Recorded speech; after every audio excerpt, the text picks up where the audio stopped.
Hai teman-teman, selamat datang di IT News, tempatnya berita aktual dan fakta yang jarang diungkap media lain. Yuk dukung kami dengan cara subscribe, like, komen, dan share, supaya lebih banyak orang tahu apa yang sebenarnya terjadi.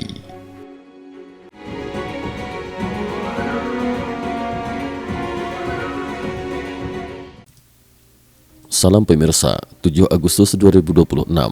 Ketegangan di Timur Tengah kembali meningkat setelah Perdana Menteri Israel Benyamin Netanyahu menegaskan bahwa negaranya tidak akan ragu mengambil tindakan militer apabila Iran kembali melanjutkan program pengembangan senjata nuklir.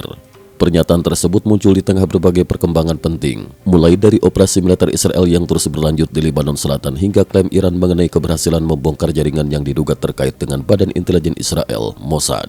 Dalam pernyataannya pada 6 Agustus 2026, Netanyahu mengatakan bahwa Korps Garda Revolusi Islam Iran, Islamic Revolutionary Guard Corps (IRGC), masih menunjukkan tekad untuk terus mengembangkan kemampuan nuklir Iran.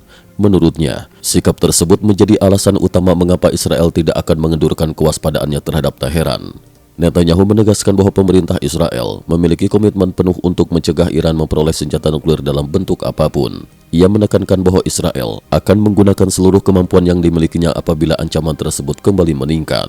Pernyataan itu juga mengandung pesan yang cukup jelas mengenai arah kebijakan keamanan Israel pada masa mendatang. Dengan kata lain, sekalipun Amerika Serikat dan Iran berhasil mencapai kesepakatan baru mengenai program nuklir melalui jalur diplomasi, Israel tetap membuka kemungkinan melakukan aksi militer secara sepihak apabila menilai Iran menggelar kesepakatan atau diam-diam kembali mengembangkan program persenjataan nuklir. Para pengamat menilai sikap Netanyahu tersebut menunjukkan bahwa pemerintah Israel tidak sepenuhnya menggantungkan keamanan nasionalnya pada hasil negosiasi antara Washington dan Teheran. Sebaliknya, Israel tetap mempertahankan doktrin bahwa ancaman nuklir Iran harus dicegah sedini mungkin, bahkan apabila tindakan tersebut harus dilakukan melalui operasi militer langsung. Pernyataan tersebut juga dipandang sebagai sinyal bahwa strategi Israel pada fase berikutnya akan tetap berfokus pada pengawasan ketat terhadap seluruh aktivitas nuklir Iran. Jika ditemukan indikasi bahwa Iran kembali meningkatkan pengayaan uranium atau mempercepat pengembangan fasilitas nuklirnya, maka kemungkinan operasi militer lanjutan tetap terbuka.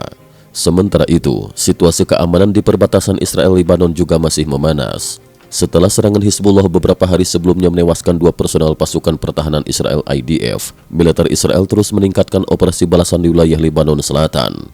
Sejak 5 Agustus hingga 6 Agustus 2026, IDF melaksanakan serangkaian operasi militer berskala besar yang melibatkan berbagai matra tempur. Serangan udara menggunakan pesawat tempur diarahkan ke sejumlah lokasi yang diduga menjadi basis Hizbullah, sementara pesawat nirawak atau drone digunakan untuk melakukan pengintaian sekaligus menyerang sasaran secara presisi.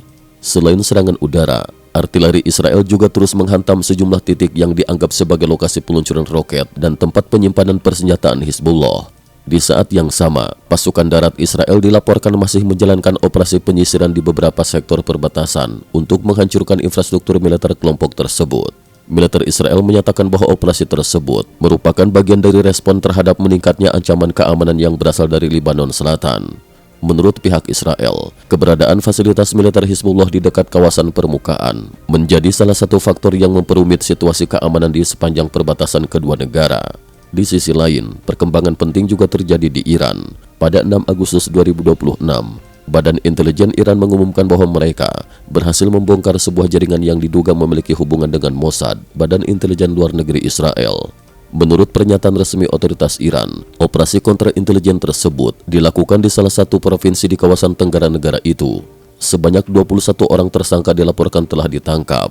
Iran menuduh para tersangka tersebut melakukan kegiatan pengumpulan informasi sensitif mengenai posisi instalasi militer, pangkalan strategis, serta lokasi sistem pertahanan udara Iran. Informasi tersebut diduga akan disalurkan kepada Mossad untuk mendukung berbagai operasi intelijen maupun operasi sabotase terhadap fasilitas strategis Iran.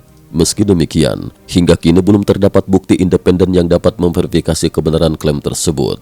Pemerintah Israel juga belum memberikan tanggapan resmi mengenai pengumuman yang disampaikan oleh otoritas Iran. Karena itu, informasi mengenai penangkapan jaringan yang disebut terkait Mossad masih perlu diberlakukan secara hati-hati sampai terdapat konfirmasi lebih lanjut dari sumber-sumber independen. Menariknya, hampir bersamaan dengan pengumuman dari Iran tersebut, muncul pula berbagai laporan yang menyebutkan adanya perubahan besar di tubuh Mossad sendiri. Sejumlah media regional melaporkan bahwa Direktur Mossad tengah melakukan restrukturisasi internal dengan memberhentikan 2 pejabat senior yang selama ini memegang posisi sangat strategis di lembaga intelijen tersebut. Salah satu pejabat yang disebut diberhentikan merupakan tokoh senior di bidang intelijen operasional. Sementara pejabat lainnya selama ini bertanggung jawab menangani berbagai urusan yang berkaitan langsung dengan Iran. Menurut sejumlah sumber yang belum dapat diverifikasi secara independen, keputusan tersebut diduga berkaitan dengan evaluasi terhadap kegagalan sejumlah operasi rahasia yang bertujuan melemahkan stabilitas pemerintahan Iran. Beberapa laporan bahkan menyebut bahwa rencana operasi untuk mendorong perubahan politik di Iran dinilai tidak mencapai target yang diharapkan. Kondisi itulah yang kemudian memicu dilakukannya evaluasi besar-besaran di lingkungan Mossad. Walaupun demikian, informasi yang beredar juga menyebut bahwa kedua pejabat tersebut bukan diberhentikan secara permanen dari institusi intelijen Israel. Mereka dikabarkan hanya dipindahkan ke departemen lain sebagai bagian dari reorganisasi internal. Hingga saat ini belum ada konfirmasi resmi dari pemerintah Israel maupun Mossad mengenai laporan tersebut. Kebijakan internal lembaga intelijen Israel memang selama ini sangat tertutup sehingga informasi mengenai pergantian pejabat tinggi jarang diumumkan secara terbuka. Rangkaian perkembangan tersebut menunjukkan bahwa persaingan antara Israel dan Iran tidak hanya berlangsung di medan militer, tetapi juga terus berlanjut dalam ranah intelijen dan operasi rahasia. Di satu sisi, Israel menegaskan kesiapannya untuk kembali menggunakan kekuatan militer apabila Iran dianggap menghidupkan kembali program senjata nuklir. Di sisi lain, Iran berupaya menunjukkan keberhasilan aparat keamanannya dalam menghadapi dugaan aktivitas intelijen asing di dalam negeri. Dengan situasi yang masih sangat dinamis, kawasan Timur Tengah diperkirakan akan tetap berada dalam kondisi penuh ketidakpastian. Negosiasi diplomatik mengenai program nuklir Iran memang masih terus menjadi perhatian dunia, tetapi perkembangan di lapangan menunjukkan bahwa baik Israel maupun Iran tetap mempersiapkan berbagai skenario strategis apabila ketegangan kembali meningkat. Cukup sekian dulu, terima kasih atas perhatiannya. IT News juga memiliki channel di platform kancing.com. Mohon kunjungan dan bantu subscribe agar bisa mengikuti perkembangan dunia tanpa batas. Terima kasih. Link kancing ada di dalam description.